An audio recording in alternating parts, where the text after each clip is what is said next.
Et nous disons Amen en acclamant très bien, très fort le Seigneur Dieu Tout-Puissant. Merci Seigneur pour ton amour, toi qui es notre Dieu, merci. Que le Seigneur nous bénisse, qu'il bénisse toute l'assemblée et recevez mes chaleureuses salutations. Comme on dit, mes salutations distinguées. Que Dieu vous bénisse. Bien-aimés dans le Seigneur, je voudrais que nous puissions lire le texte de la semaine dernière que j'avais commencé mais que je n'avais pas terminé. C'est dans le livre de Genèse au chapitre 4. On nous lira à partir du premier verset jusqu'au verset 11. Et là, on s'arrêtera. Genèse chapitre 4, le premier verset, 11e verset. Nous lisons dans les noms puissants de Jésus-Christ Nazareth, de la divine miséricorde. Amen. Adam connut Ève sa femme, elle conçut, et enfantant Caïn. Et elle dit, je formai un homme avec l'aide de l'Éternel. Elle enfanta encore son frère Abel. Abel fut berger, et Caïn fut laboureur.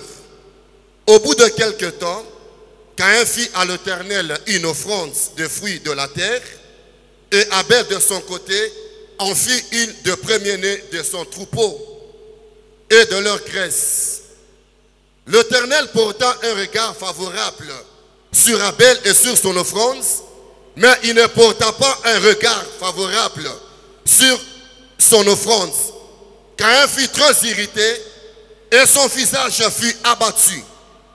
Et l'Éternel dit à Caïn, pourquoi es-tu irrité? Et pourquoi ton visage est-il abattu? Certainement, si tu agis bien, tu relèveras ton visage. Et si tu agis mal, le péché se couche à la porte. Et ce désir se porte vers toi. Mais toi, domine sur lui. Cependant, Caïn adressa la parole à son frère Abel. Mais comme ils étaient dans le champ, Caïn se jeta sur son frère Abel et le tua. L'Éternel dit à Caïn, où est ton frère Abel? Il répondit, je ne sais pas, suis-je le gardien de mon frère? Et Dieu dit, qu'as-tu fait? La voix de ton sang, de ton frère, la voix du sang de ton frère, crie de la terre jusqu'à moi. Maintenant, tu seras maudit de la terre qui a ouvert sa bouche pour recevoir de ta main le sang de ton frère. Merci, que Dieu bénisse sa parole. Amen. Je vous rappelle que nous sommes en train de parler de ce qui peut nous empêcher à atteindre notre destinée, les erreurs que nous pouvons commettre qui peuvent déranger notre destinée ou qui peuvent retarder notre destinée. Nous avons commencé à parler depuis le mercredi passé de 2 premières erreurs. Aujourd'hui, avec l'aide de Dieu, je vais essayer de parler encore de 2 autres. Alors, les 2 premières erreurs que nous avons vues la fois dernière, c'est que premièrement, quelqu'un peut avoir une très grande destinée.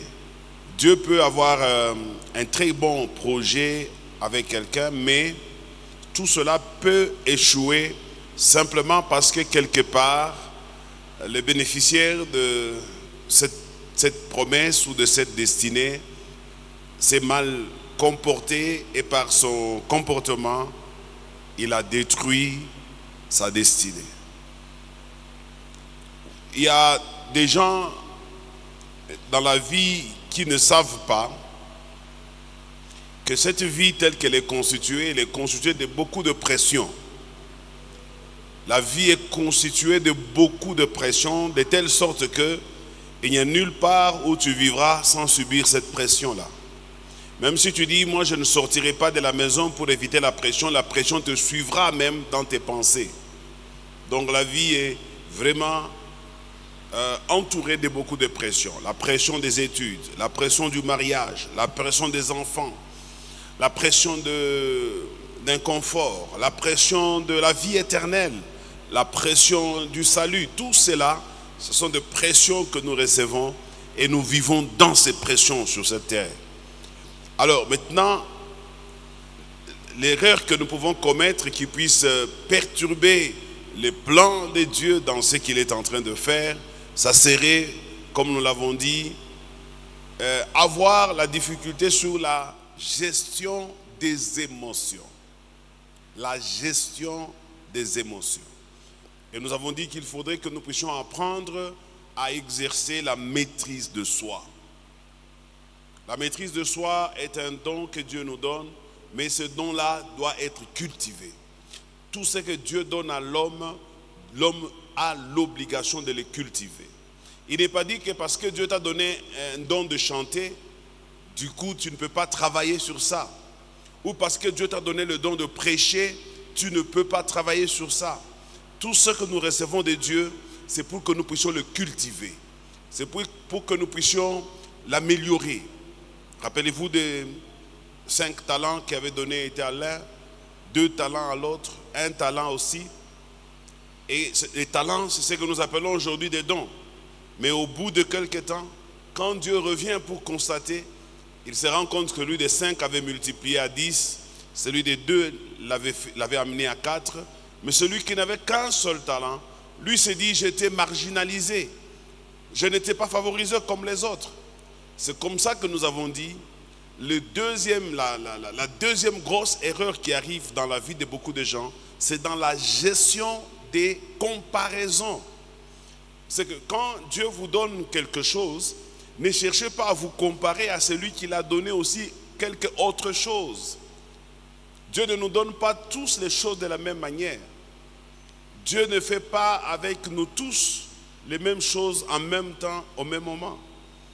Alors la comparaison, elle est naturelle, c'est lié à la nature de l'homme. Mais il faut savoir la gérer. Il faut savoir la gérer parce que si vous ne la gérez pas, elle risque de vous pousser à commettre des erreurs qui pourront vous faire perdre votre destinée. Parce que dans la comparaison, vous risquez de croire que les autres ont réussi parce qu'ils ont autre chose que ce que toi tu fais. C'est souvent l'attitude de beaucoup de gens dans nos églises.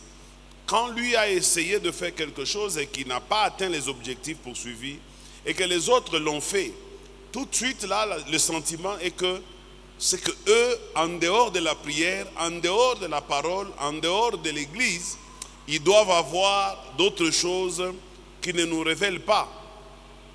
Quelqu'un me donne un bon amen. Un jour, je reçois le commentaire d'un monsieur dans mon groupe WhatsApp. Je ne sais pas comment il a obtenu mon numéro. Il m'appelle. Il me dit, pasteur, je t'aime beaucoup, je te suis beaucoup. Je voudrais être comme toi. Je veux que ce que toi tu as, tu puisses me le donner. D'abord, moi-même, je ne savais pas ce que j'ai. Et puis ensuite, je ne savais pas si j'avais le pouvoir de le donner à quelqu'un. Vous savez, les hommes peuvent parfois tomber dans certains pièges comme ça, en pensant que si Dieu a donné à quelqu'un quelque chose, c'est que la personne peut partager et te donner aussi la même chose. Ça ne marche pas comme ça. Si c'est Dieu qui m'a donné, alors, et que toi tu en as besoin, c'est auprès de Dieu que tu dois aller chercher et non pas auprès de moi. Moi, je ne suis pas un donateur. Je reçois aussi comme vous. Quelqu'un me donne un bon amen? Alors, à force de vouloir te comparer avec les autres, tu auras plusieurs sentiments. J'avais dit ça. Le premier sentiment, ça sera le sentiment de la jalousie. Le sentiment de la jalousie te prendra, de la haine. Je peux m'ajouter d'autres sentiments, le complexe d'infériorité. Parce qu'à force de vouloir regarder ce qui s'est fait dans la vie de l'autre, tu peux te sentir inférieur. Et il y a beaucoup de gens qui souffrent du sentiment d'infériorité. Ils estiment que l'autre est mieux que moi. L'autre fait plus que moi. Ne te compare pas. Quelqu'un a dit ceci.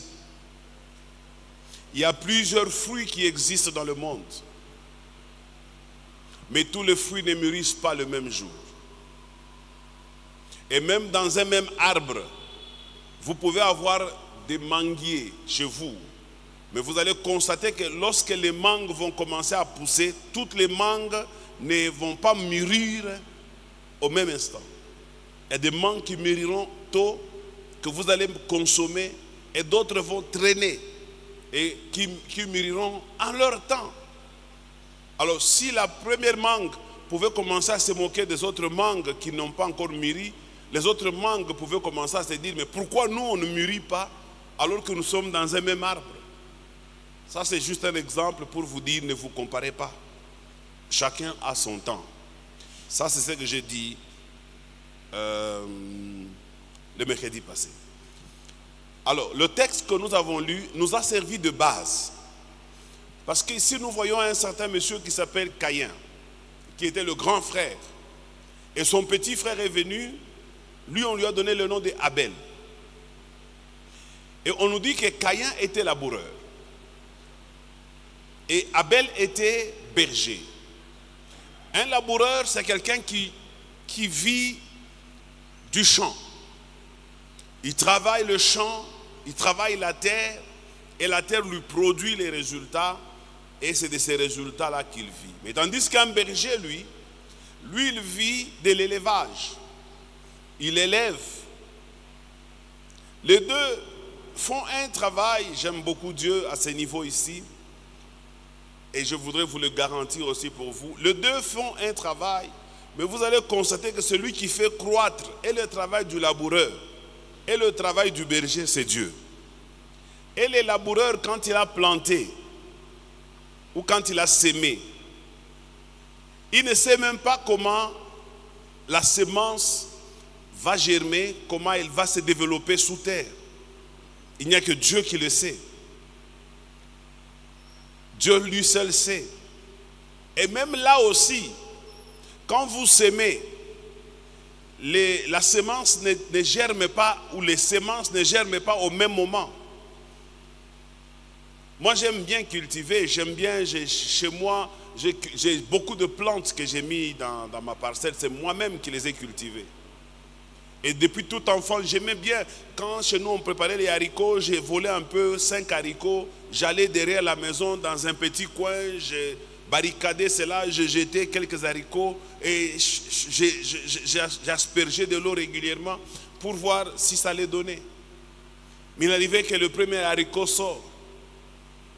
Et je me demandais où sont les autres haricots, pourquoi ce n'est pas encore sorti. Mais quelques temps après, les autres haricots peuvent sortir. Ça ne veut pas dire que puisque un haricot est sorti avant, c'est que l'autre ne sortira pas. Ou ça ne veut pas dire que puisque celui qui a germé avant réussira forcément. Parfois ce n'est pas celui sur qui tu comptes qui peut être pour toi une bénédiction. Quelqu'un me donne un bon amen. Alors du coup il est arrivé que l'aîné a eu l'initiative, peut-être instruit par les parents, il est allé offrir à Dieu les fruits de son travail, qui se trouve être ce qu'il avait cultivé. Et quand il le présente à Dieu, Dieu les a agréés. Dieu n'a pas refusé l'offrande de Caïn. Dieu a accepté l'offrande de Caïn. Maintenant arrivé le tour de son jeune frère. Lui aussi, comme il était un berger, il ne pouvait pas aller chercher ce qu'il y a de son frère. Il a pris ce qu'il avait de lui. Et quand lui a exposé ça à Dieu, Dieu a aussi agréé, mais la différence entre les deux, Dieu a porté un regard favorable sur l'offrande d'Abel. Porter un regard favorable ne veut pas dire agréer. Agréer les deux offrandes l'étaient. Mais porter un regard favorable veut dire l'offrande d'Abel typifiait Christ qui devait venir mourir pour l'Église. C'est tout simplement ce que Dieu a fait.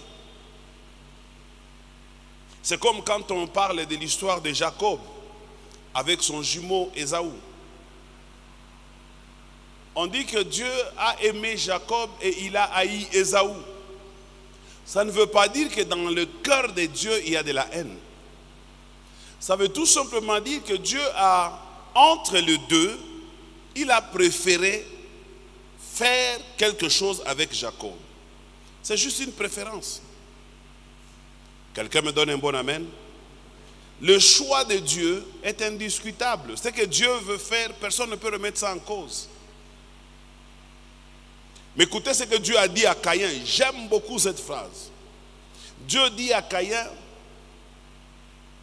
je vois le péché qui tapit à ta porte et qui porte ses désirs sur toi.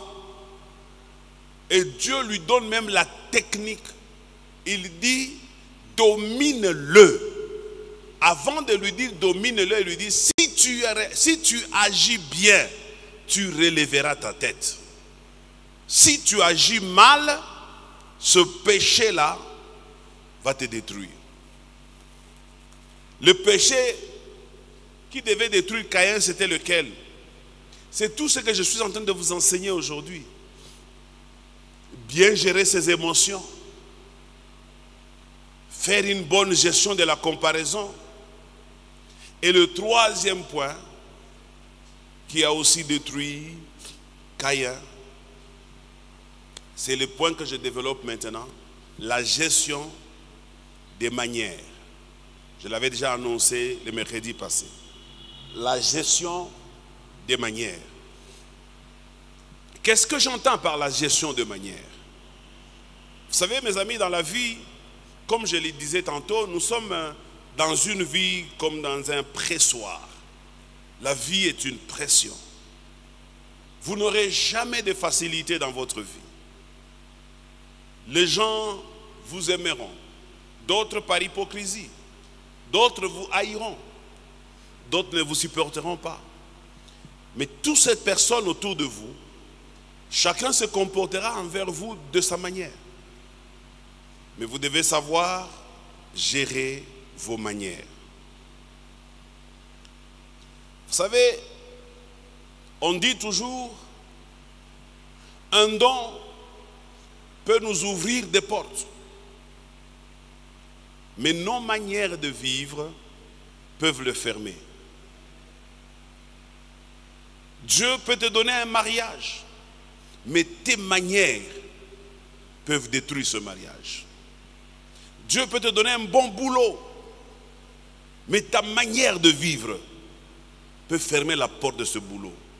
Il y a des gens qui ont perdu leur mariage, leur boulot, non pas parce que les démons se sont levés, ni la sorcellerie de la famille, mais simplement parce qu'eux-mêmes ont eu de mauvaises manières. Même si vous êtes chef et que nous sommes vos subalternes, si vous ne nous gérez pas avec de bonnes manières, vous risquez de nous perdre. Tout homme dans la vie, tel que Dieu l'a créé, il aime qu'il soit respecté, valorisé, même s'il est le dernier de la société. Il aime qu'il se sente aussi en train de faire un travail qui est reconnu. Et personne n'aime pas qu'on puisse l'humilier en public.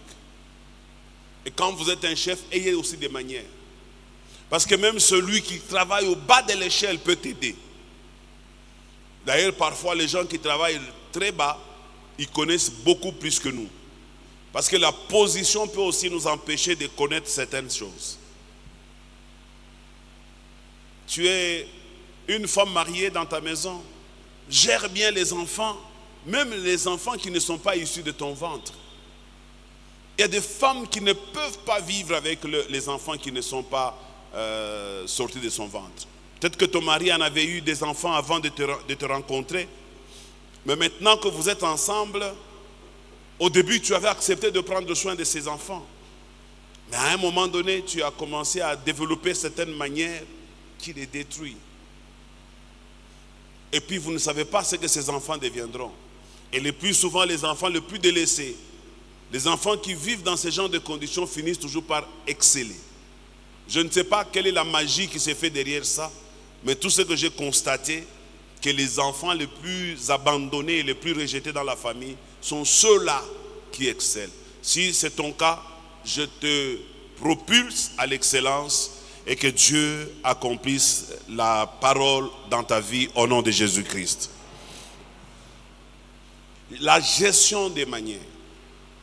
Même dans la prédication. Quand tu prêches, ça ne veut pas dire que la chair te donne le droit de manquer du respect aux gens. Ou quand tu es ici devant, ça ne dit pas que toi, c'est maintenant toi le détenteur de l'onction. Non. Pendant que toi tu peux être ici, dans la salle, les gens ont aussi l'onction. L'onction n'est pas une propriété privée de quelqu'un. Tout le monde a l'onction. Tout le monde a l'onction. Alors il ne faut pas profiter par ton impolitesse. Tu commences à gérer les gens comme si c'était tes biens. Il faut respecter les gens. Il faut avoir des manières. Le don ne suffit pas. Les manières sont plus importantes que les dons. Il y a des gens, à cause de leur manière, ils ont réussi la vie parce que les gens les ont aimés, les gens les ont approchés et les gens leur ont montré le chemin. Mais les autres, à cause de sales manières, ils sont restés les mêmes, hier, aujourd'hui et éternellement. Quelqu'un me donne un bon amen. Jeune fille, change tes manières. Change tes manières, c'est très important. Gère bien tes manières. Parce que, vous savez, tel que nous sommes ici, nous sommes une assemblée. Au milieu de nous, il y a des relations que nous ne connaissons pas. Il y a des gens ici qui ont des relations avec un ministre. Peut-être lui-même, en venant ici à l'église, il n'a pas l'air d'un ministre. Mais il connaît quelqu'un qui peut l'amener chez le ministre. Et toi, tu as besoin de rencontrer ce ministre-là pour décanter ta situation. Mais cette personne, parce qu'elle ne reflète absolument rien, ta manière de gérer, ta manière de répondre, même ta manière de saluer les gens, ça peut te fermer les portes. Je te dis, ça peut te... Même vis-à-vis de Dieu, tes manières peuvent pousser Dieu à te fermer certaines portes. Si je rentre dans le texte, moi j'estime que ce qui a aussi énervé Dieu, ce sont les manières de Caïn. Comment toi, Caïn, Dieu te pose? On ne parle pas de ton père, on parle de Dieu. Parce que nous, l'église, aujourd'hui, nous commençons à parler de Dieu comme notre collègue. Dieu n'est pas notre collègue.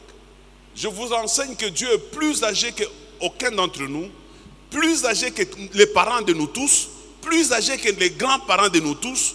Il n'y a pas quelqu'un qui puisse avoir son âge. C'est pourquoi on l'appelle l'ancien des jours. Dieu vient vers Caïn. Il lui pose la question, où est ton frère? Pourquoi Dieu lui pose la question? Parce que c'est lui le grand frère.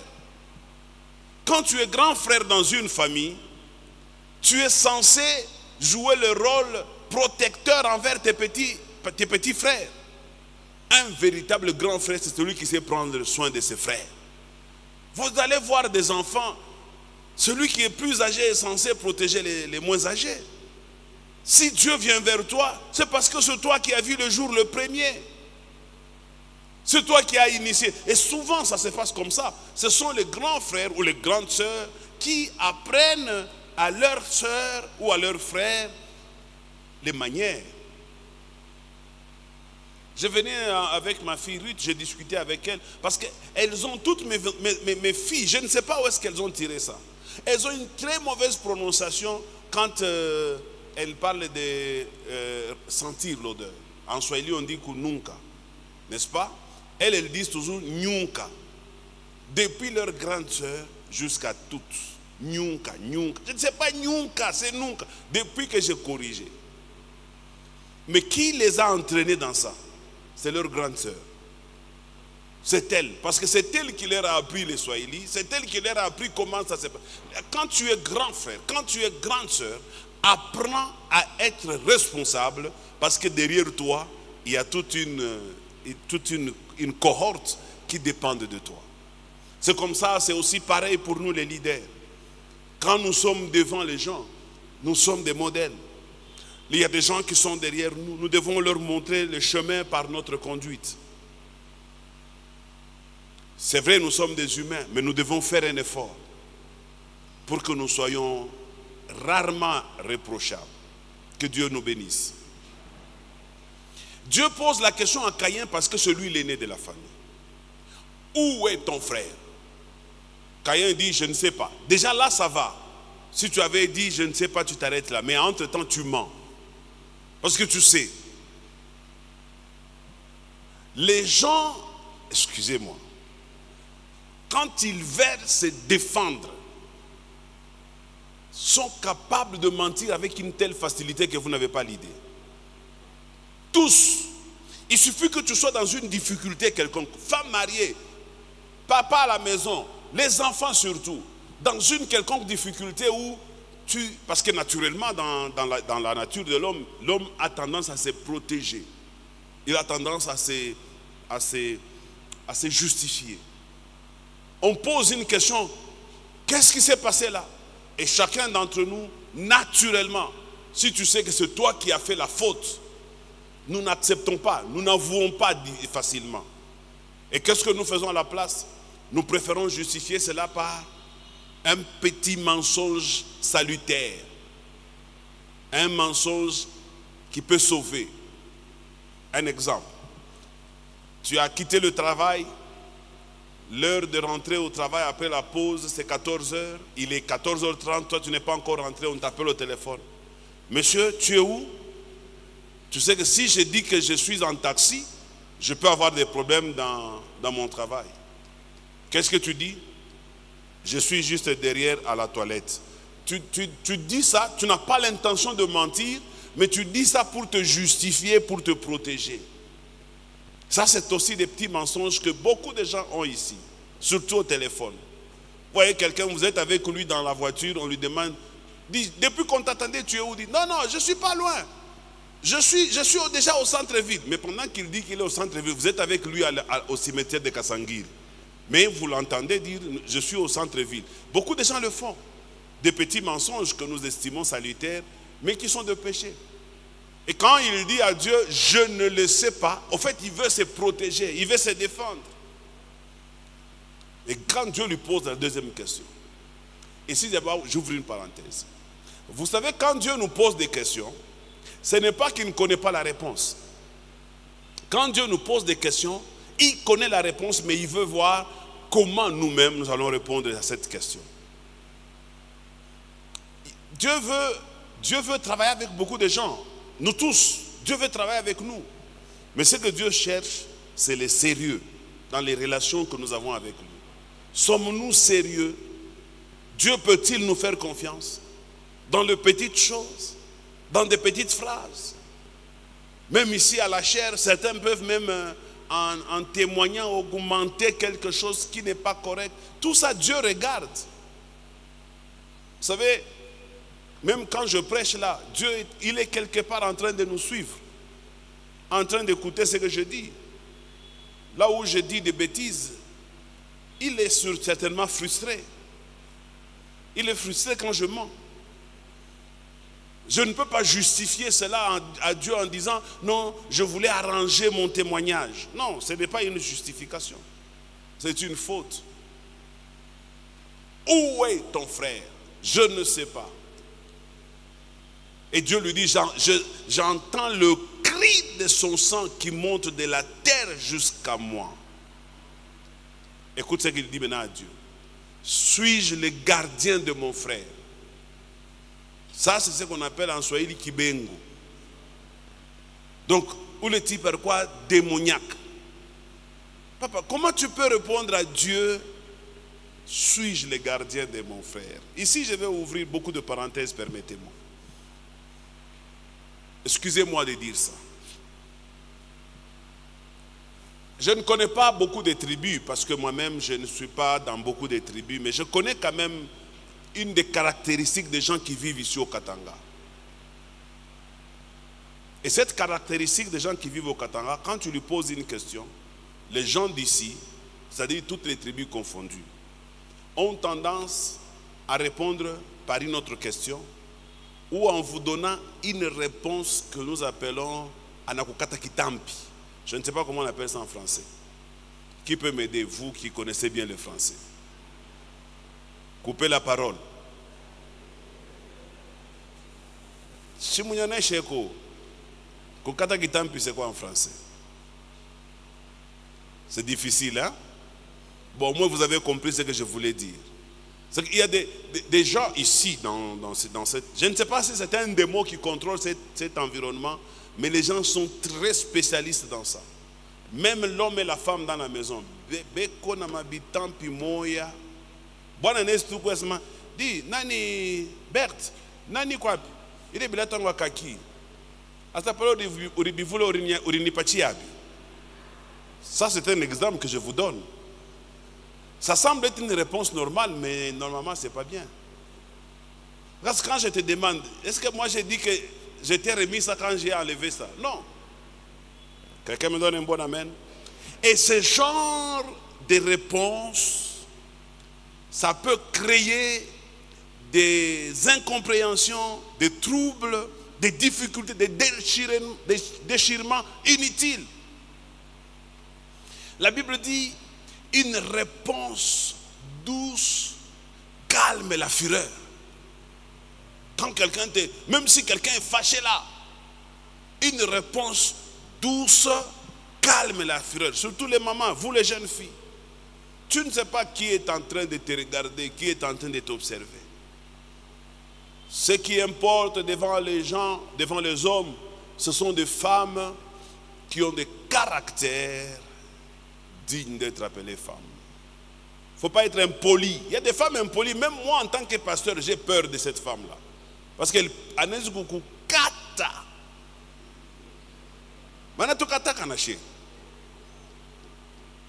Je vous dis, Mungu mwenyewe anamkata. Njoo mie. Tunapataka na she. Imeshuka onekane ni nini? Atukwako. Ni atukone kumisa. Sasa inakuwa kikongwani. Unameza tu mate yako. Pakako. Quelqu'un me donne un bon amen?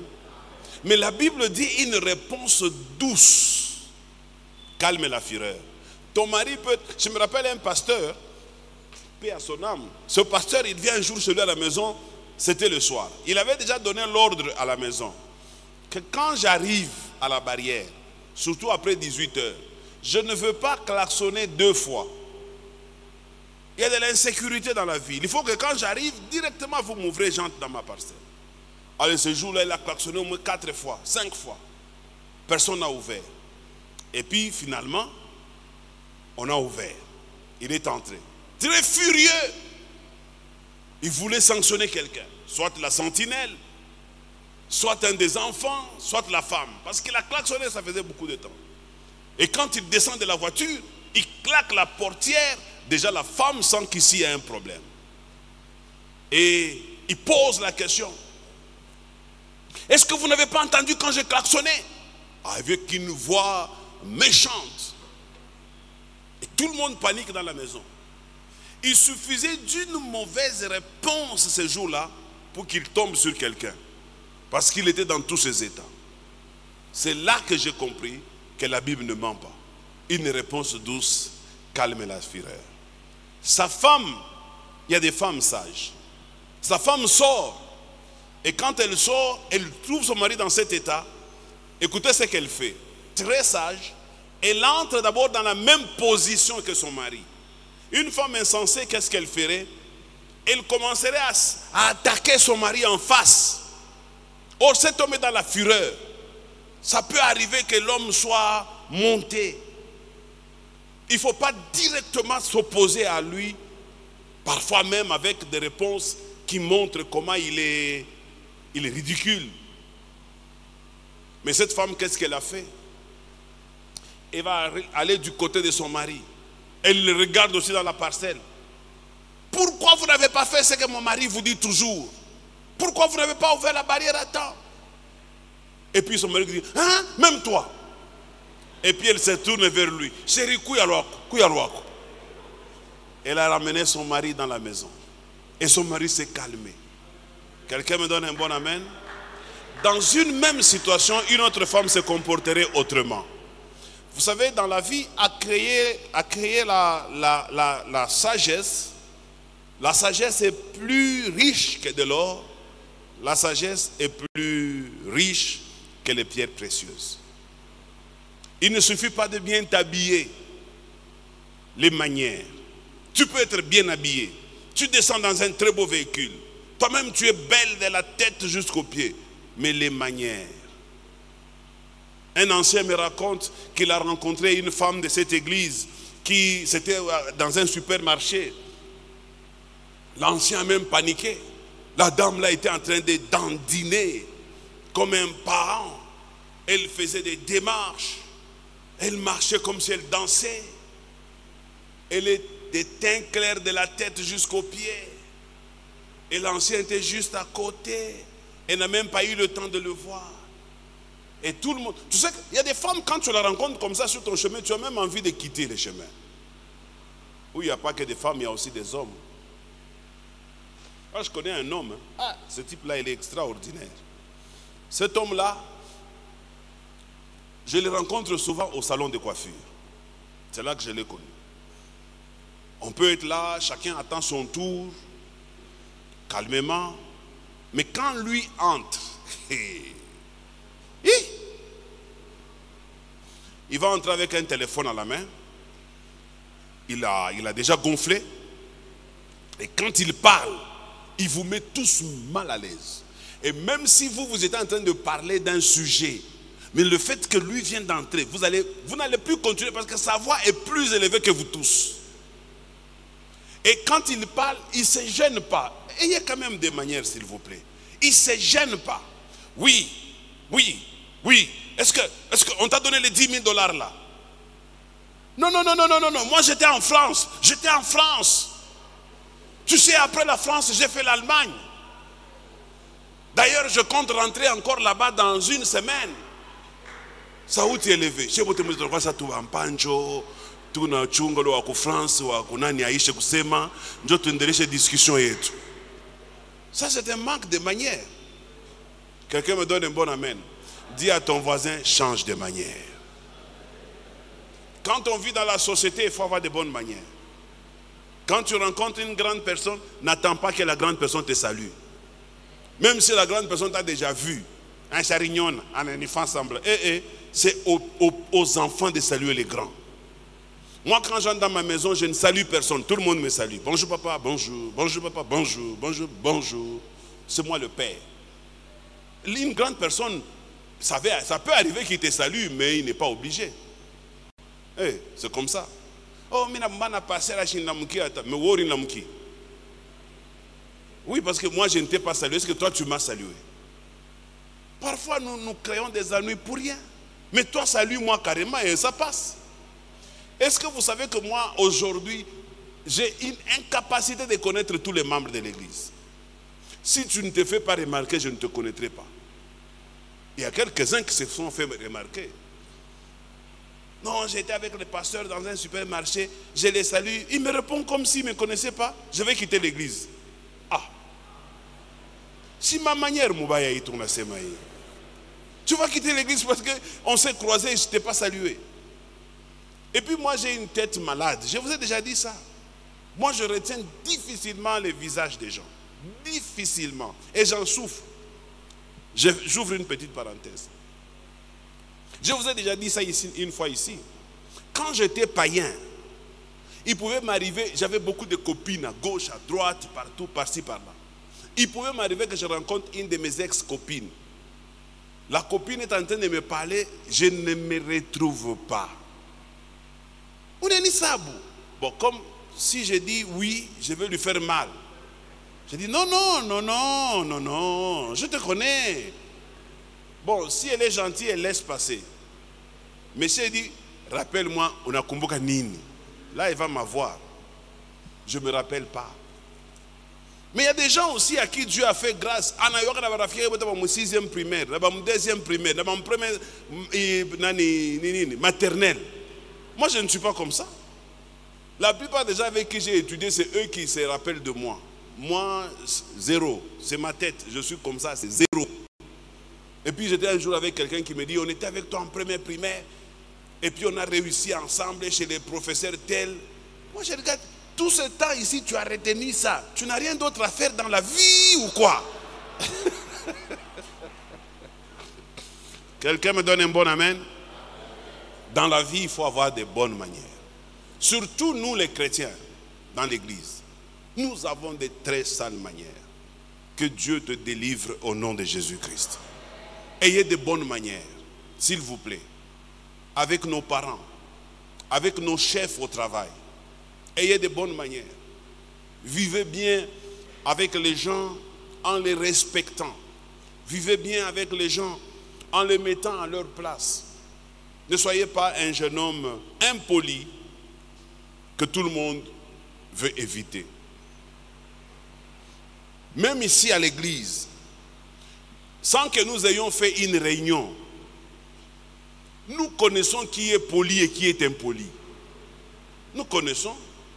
Et puis quand deux personnes de l'église se rencontrent et qu'on cite un nom, on se dit, moto ya kote ambari ushipime utalungua. On se dit. Et parfois, il y a aussi des personnes que nous vantons. Non, oulé, non, super. Oulé, non, ni malaïka wa benyeo. Et toi, qu'est-ce qu'on dit de toi? Je vous ai déjà dit que ce que vous voulez que les gens disent de vous dépend de ce que vous faites vous-même à partir de maintenant. Si vous ne faites rien maintenant, les gens ne diront rien de vous demain. Travaillez ça. Ce n'est pas Dieu qui viendra vous donner ça. Vous devez travailler ça. Même si c'est petit, multipliez ça. Même si c'est non, c'est parce que tu ne veux pas travailler le côté où tu es faible. Travaille. Moi, je n'étais pas ce que je suis aujourd'hui. J'ai beaucoup travaillé ma personne. J'ai beaucoup travaillé mon caractère. J'ai beaucoup travaillé. J'étais un impoli. Un vrai impoli. Un mal éduqué. Déjà, moi, j'ai grandi dans une certaine opulence. Mon père était star. Chez nous, à la maison, là où on habitait, les gens venaient le matin à 6 heures juste. Ils s'assoient en face de notre maison pour observer mon père. Pas une personne, même 40 personnes chaque jour. Et quand je sors de ma maison, ils sont là. C'est celui-là. C'est son fils aîné. Et quand je sors un peu là-bas, je les approche. Tu sens comment les gens tremblent en te regardant. Ça créait en nous une certaine manière de vivre. Ma femme en sait quelque chose. Mais j'ai dû travailler ça et je n'ai pas arrêté. Je continue à travailler ça jusqu'à aujourd'hui. Ça créait en moi un certain orgueil, un certain sens, un sentiment un complexe de supériorité. Le complexe de supériorité n'est pas bon aussi. Il ne faut pas croire que toi tu es supérieur à tout le monde. C'est comme ça que Dieu m'a appris à devenir humble. Dieu m'a humilié dans ma vie au moment où je me suis donné au Seigneur. Depuis 1992, quand j'ai donné ma vie au Seigneur. Dieu m'a humilié depuis 1992. J'ai fait ça depuis 1992. Quand est-ce que j'ai vu le sourire apparaître dans mes lèvres? C'est vers les années 2001, 2002. À peu près une dizaine d'années de souffrance. Ici même à l'église, Dieu m'a humilié. Je manquais des habits. Un jour, je vois seulement un jeune frère qui vient avec un lot des habits. Ils ont fait une réunion dans l'église pour m'aider les habits dans cette église. On m'amène ça le soir chez moi à la maison. D'autres habits, quand tu les regardes comme ça, tu dis même, quand même, ça c'est autre chose. Ça, c'est... Il y avait quand même un costume que j'avais aimé, qui était quand même passable. Je le portais les dimanches. Et quand je viens avec ça à l'église le dimanche, le propriétaire du costume, on est là ensemble, il dit à tout le monde, ça c'est le costume que j'ai donné, je n'étais pas pasteur, au frère Josué. Tout ça c'était pour briser ce que j'avais appris de chez mon père. Il y a certaines choses qui t'arrivent dans ta